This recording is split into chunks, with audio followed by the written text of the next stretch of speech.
Na ngayong araw.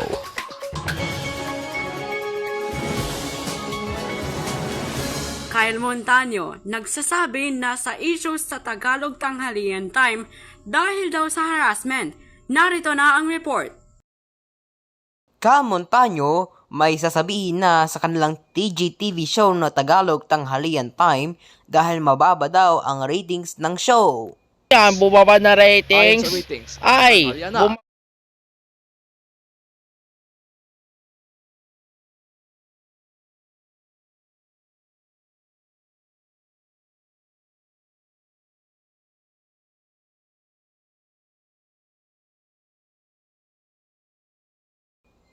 Sabi ni Montaño na ninakaw daw nila MTV Network ang video sa unang episode ng Tagalog Tanghalian Time.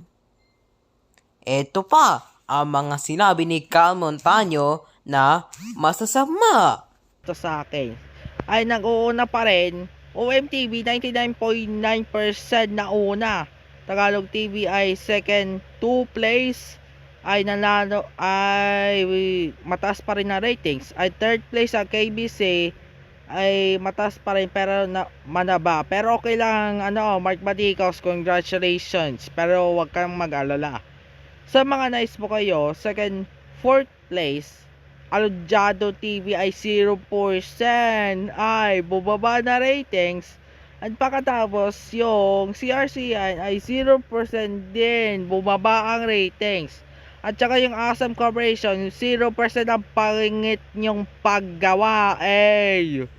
Sabi nila TGTV na papapalawakin ang signal ng TGTV para makanood na sila ng Tagalog Tanghalian Time.